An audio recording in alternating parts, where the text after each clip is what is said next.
이승만은 공산주의 확산을 막고 자본주의를 강력하게 채택했다. 이는 곧 남북한의 체제 경쟁을 의미했으며 이후 한국 전쟁과 동서냉전과도 직결됐다. 남한에는 미국과 영국을 중심으로 발전한 민주주의를 기본 질서로 하는 정부 수립이 추진됐다. 그는 미국을 무대로 독립운동을 하면서 자본주의는 풍요와 번영의 보증수표라고 생각했다. 그의 선택은 남한과 북한의 운명을 갈라놓았다. 남북분단 이후 북한 주민들의 처지는 별반 달라진 게 없다. 식민지 체제에서 사실상 다시 왕조 체제로 돌아간 셈이었다. 소수의 기득권층은 호사를 누리지만 국민 대다수는 억압과 빈곤 속에서 살고 있다. 북한 주민들은 하루 세끼 걱정에서 해방되지 못했다. 1960년대를 넘기면서 식량 문제를 해결한 한국과는 전혀 다른 길을 간 결과다. 1990년대에는 자연재해까지 반복되면서 일제강점기에도 없었던 대량 아사까지 발생했다. 직업 선택의 자유를 누리지 못하고 주거 이전의 자유는 물론 해외여행은 꿈도 꾸지 못하는 것이 북한의 현실이다. 지구상에서 남한과 가장 대조적인 체제가 맞붙어 있는 아이러니가 엄연한 현실로 존재하고 있는 것이다. 이런 차이는 이승만이 구축한 자유민주주의와 시장경제 체제의 기틀에서 비롯됐다. 어려운 상황이었지만 이승만은 경제를 일으키기 위해 분투했다. 하지만 해방 직후에는 축적된 자본이 없었기 때문에 자본주의 전파가 쉽지 않았다.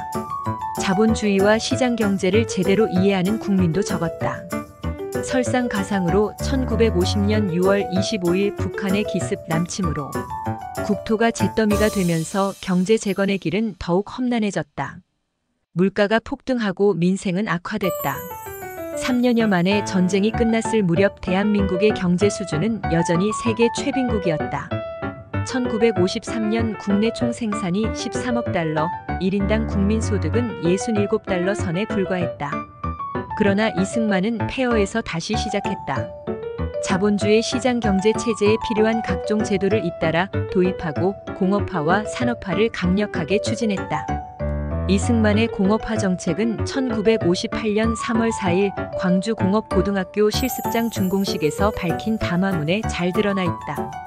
이는 대한민국 경제 발전사에서 중요한 역사적 의미를 갖는다. 공업과 제조업을 통해 경제 발전을 도모할 수밖에 없는 운명 같은 비전이 이미 그의 정책 구상에 담겨 있었기 때문이다.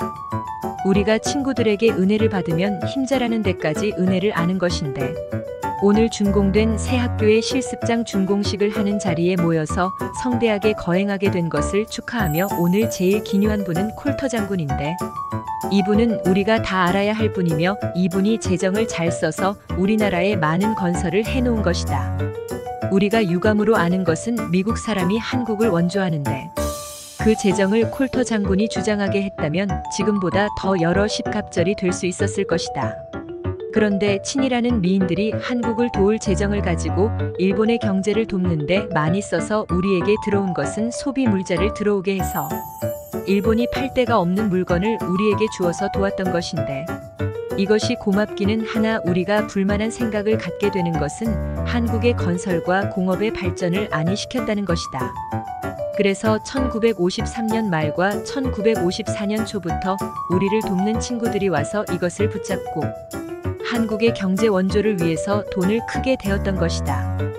그때부터 비료, 발전소, 시멘트 등을 만들게 되어서 우리의 환산율과 물가가 오르지 않게 되었던 것이다.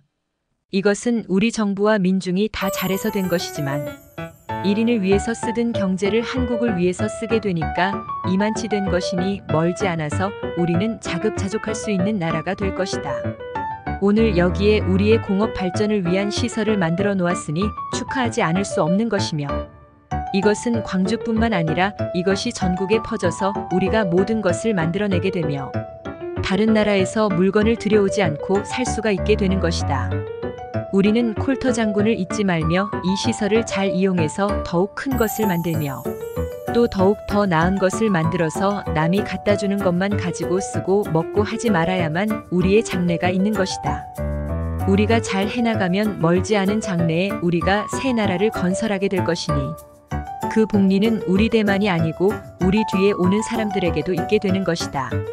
전 광주 고등보통학교인 광주제일고등학교에 오니 무한한 감상을 갖게 되는고, 여기에서 우리 학생들이 나라를 위하는 감상을 갖게 되는데, 우리 학생들이 나라를 위하는 정신을 가지고 한국의 용맹스런 뜻을 김인현 만세운동이 있은 지 10년 후인 1929년에 세상에 알리었던 것이니, 즉 우리의 만세운동을 일군이 군력으로 눌러서 아무 일이 없도록 한지 10년 후에 우리 학생들이 이 마당에서 운동을 일으켜서 세상을 떠들어 놓았던 것이다. 이것은 우리 학생들이 선열의 나라를 위하는 정신을 가지고 일으켜서 세상의 공포에서 감동 안 할 수 없고 깜짝 놀라게 만들었던 것이다. 이 연설은 당시 한국 경제의 처지와 현실을 적나라하게 보여준다.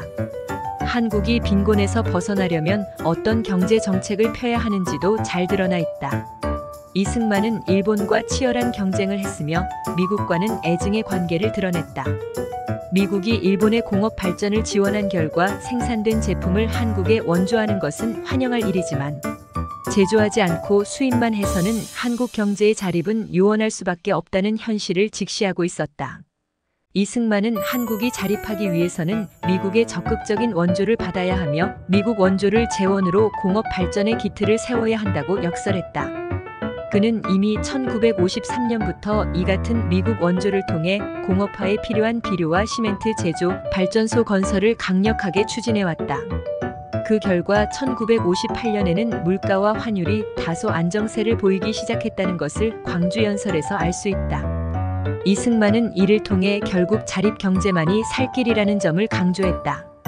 또 한국이 일제의 식민지가 된 것도 일본은 시장을 개방해 문물을 배웠지만, 우리는 밖으로는 문을 걸어 잠그고 안에서는 당파 싸움만 벌이다가 자립경제를 일으키지 못한 결과라고 지적했다.